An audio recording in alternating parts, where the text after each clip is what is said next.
Good morning to all of you. आज हम लोग चैप्टर पढ़ेंगे कंबशन। क्लास 8th का एक चैप्टर है, उसमें एक टॉपिक है फ्लेम। आज हम लोग इसी फ्लेम के बारे में पढ़ेंगे। तो फ्लेम क्या है? देखिए, फ्लेम क्या है, जैसे कोई चीज़ बर्न हो रही होती है। जैसे हमने आपको यहाँ पे एक कैंडल शो किया है, ये कैंडल में जो ये वाला पोर्शन है, जो बर्न होने वाला पोर्शन, इसी पोर्शन को हम फ्लेम बोलते हैं। अगर हम इसकी डिफिनीशन लिखें तो लिखेंगे flame is a part of the fire where combustion takes place. जहां पर जल रहा होता है, इसको हम फ्लेम बोलते हैं। अच्छा, कलर ऑफ द फ्लेम देखा होगा, फ्लेम है तो फ्लेम के कलर भी होंगे। तो फ्लेम का कलर डिपेंड किसके करता है? पहली बात तो टाइप्स ऑफ द फ्यूल, जो फ्यूल जल रहा है वो किस टाइप का है, सॉलिड है, लिक्विड है, गैस है। दूसरी चीज होती है टेम्परेचर, जो बर्निंग है उसकी टेम्परेचर कितनी। अगर बर्निंग बहुत ज़्यादा हाई टेम्परेचर की होगी, जैसे कोल है, कोल जब बर्न होता है तो रेड हॉट हो जाता है, क्योंकि उसके पास का टेम्परेचर बहुत ज़्यादा होती है। इसी तरह से अगर कैंडल बर्न हो रही होती तो कैंडल का टेम्परेचर कोयले जितना नहीं होता है, तो उसका कलर अलग होता है।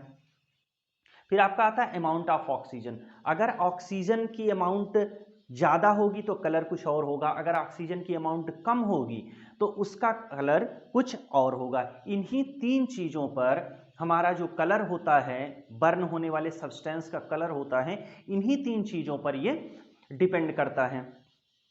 तो देखिए, कलर, ये जो फ्लेम है, कोई भी फ्लेम है, जैसे कोई फ्लेम है तो उसके तीन पार्ट होते हैं। एक पार्ट होता है इनर पार्ट, दूसरा होता है मिडिल पार्ट और तीसरा होता है आउटर पार्ट।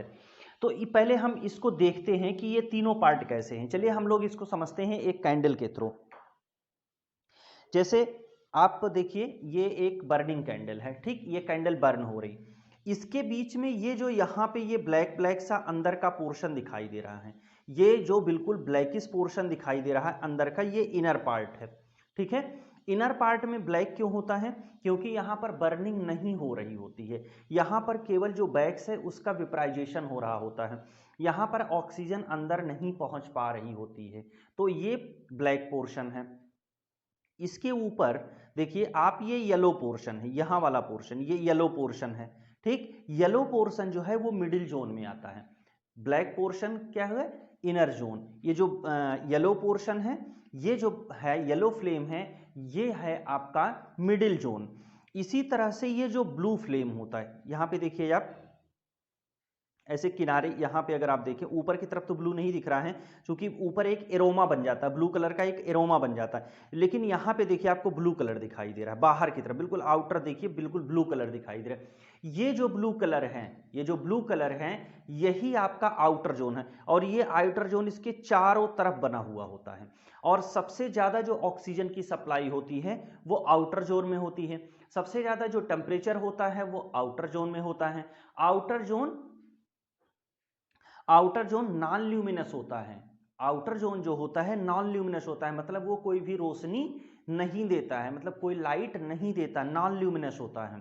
ठीक है, लेकिन टेम्परेचर सबसे ज्यादा कहां होता है? नॉन ल्यूमिनस जोन में। जो ये आउटर जोन होता है इसी में सबसे ज्यादा होता है। और यहां पर ये जो बैग्स है, ये जो बैग्स है, ये वेपराइज होकर के यहां जा रही होती हैं, और ये कार्बन डाइऑक्साइड और वाटर में चेंज हो रही होती है, कार्बन डाइऑक्साइड और वाटर में चेंज हो रही होती है, क्योंकि यहां पर कंप्लीट बर्निंग होती, कंप्लीट ऑक्सीडेशन होता है। तो ये तो आपको क्वालिटी हो गई आउटर जोन की। फिर ये जो येलो कलर का है, जो येलो येलो कलर की आप ऊपर की ये फ्लेम देख रहे हैं, ठीक है, यहां पर इनकम्प्लीट कंबस्शन होता है, क्योंकि बाहर से अंदर की तरफ ऑक्सीजन जाती है, तो बाहर ही ज्यादातर ऑक्सीजन जल जाती है, फिर और अंदर पहुंचती है तो ऑक्सीजन की सप्लाई कम हो जाती है। तो अंदर आपका क्या होता है कि जो येलो जोन है, जो मिडिल जोन है, उस जोन में कार्बन मोनोऑक्साइड का फॉर्मेशन होता है, और कार्बन के पार्टिकल बनते हैं, और कार्बन के पार्टिकल बनते हैं। इसीलिए जब हम कोई चीज जलाते हैं तो इसी जो मिडिल सेक्शन है, इसी मिडिल सेक्शन की वजह से ही हमें रेसिड्यू मिलता है, हमें रेसिड्यू मिलता है। अब हम लोग आते हैं इनर पार्ट पे। इनर पार्ट जो होता है, इनर पार्ट तो ब्लैक कलर है, ठीक है, ये कूलेस्ट पार्ट होता है, हम उंगली नहीं डाल सकते, और अंदर डालें तो वहां पर बिल्कुल टेम्परेचर ना के बराबर होता है, मैं उंगली नहीं चलेगी। उंगली जल क्यों जाती? क्योंकि जो बाहर का पार्ट होता है वो पार्ट बहुत ज्यादा गर्म होता है, तो पहले हम बाहर से ही अंदर जाएंगे, तो अंदर जाएंगे तो अंदर वाला, जहां अंदर वाला होगा वहां नहीं जलेगा, लेकिन बाहर वाला हमारी उंगली जला देगा। तो ठीक है, अंदर बिल्कुल भी ऑक्सीजन की सप्लाई नहीं होती, जो इनर पार्ट होता है वहां पर ऑक्सीजन की सप्लाई नहीं होता। वहां सिर्फ और सिर्फ एक काम होता है कि इसके टेम्परेचर, जो ये आप वैक्स देख रहे हैं, वैक्स नहीं जलती है, वैक्स की वेपर जलती है। तो क्या होता है कि यहां से जो है वो वेपर ऊपर की तरफ बढ़ रही होती है, जो डार्क कंडीशन, फिर वहां से जब येलो वाले पार्ट में आती है तो वहां पे टेम्परेचर और ज्यादा हो जाता है, तो उसका वेपराइजेशन और बेहतर होता है, फिर बाहर की तरफ जाकर के खूब अच्छे से बर्न होती है और हमें लाइट प्रोवाइड करती है। तो ये आपका कैंडल हो गया और ये आपकी फ्लेम हो गई। तो ये आपका फ्लेम था। तो ये आप देखिए, अगर आप इसको ध्यान से देखेंगे तो तीनों चीजें आपको दिखाई दे रही होंगी। देखिए इसमें तीन पार्ट दिखाई दे रहा है। एक तो ये बीच वाला पार्ट, अंदर का पार्ट अगर आप देखिए तो ये यहां तक देखिए ब्लैक कलर का दिखाई दे रहा है। उसके ऊपर की एक एरिया देखिए ये येलो कलर की दिखाई दे रही है। उसके बाद अगर देखें तो ऊपर, यहां ऊपर की तरफ तो नहीं दिखाई दे रहा है, लेकिन यहां नीचे देखिए ब्लू कलर की फ्लेम दिखाई दे रही। जो ब्लू कलर की फ्लेम दिखाई दे रही वही आउटर है, जो येलो कलर की दिखाई दे रही है वो मिडिल है, और जो ये बीच में ऐसा छोटा सा ऐसे सर्कल जैसा बना हुआ ना अंडाकार, बीच में ब्लैक ब्लैक सा, वो जो पोर्शन है वो आपका इनर जोन है। तो ये तीन चीजें हम लोगों ने इसमें पढ़ाई की। हम लोगों ने तीन जोन इसके देखे कि ये तीन जोन किस तरह से फ्लेम में होता है। यही तीनों जोन हमने इसमें आपको बताए हैं। ये बाहर की जोन होती है, ये अंदर जो ये ब्लैक वाला दिखाई दे रहा है ना, ये ब्लैक पोर्शन, ये यहां तक हम आपको इसको इस तरह से करके बता दे रहे हैं। ये ऐसे होता है, ये ब्लैक जोन, ये ब्लैक ब्लैक जोन मतलब ये इनर वाला हो गया। ठीक, यहाँ पे जो ये दिखाई दे रहा है ये येलो जोन होता है।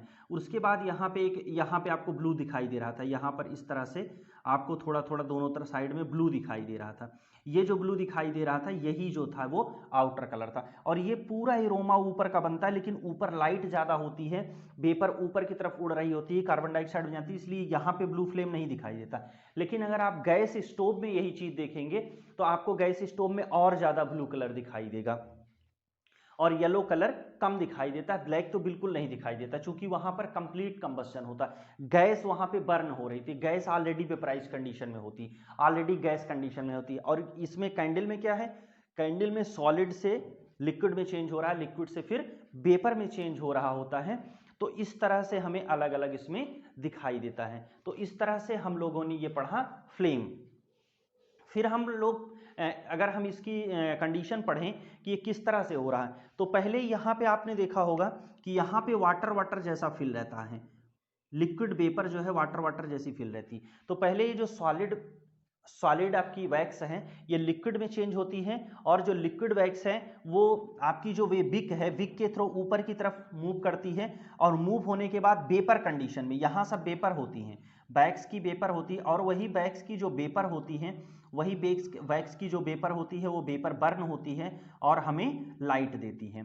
तो अगर हम बोलें कि कैंडल की बर्निंग में जो प्रोसेस होती है तो तीन प्रोसेस है, solid change into the liquid and liquid change into the vapour, और उसके बाद जो वो वेपर होती है वो बर्न होती है। लेकिन अगर हम एलपीजी सिलेंडर की बात करें, क्योंकि वहां पे भी फ्लेम है, तो वहां पे जो एलपीजी जो गैस स्टोव होता है, गैस स्टोव में गैस पहुंचती है, तो वहां पे सॉलिड लिक्विड में और लिक्विड गैस में नहीं चेंज हो रहा, ऑलरेडी वहां पे गैस है, तो गैस जो है वो बर्न होती है। इसीलिए आप देखते होंगे गैस स्टोव जले तो ध्यान से देखिएगा, आपको ब्लू कलर ज्यादा दिखाई देगा, वहां पर जो ब्लू कलर है वो ब्लू कलर आपको ज्यादा दिखाई देगा in comparison to the black and yellow colour. तो आई होप कि आप लोगों को ये फ्लेम समझ में आया होगा। Okay, thank you class.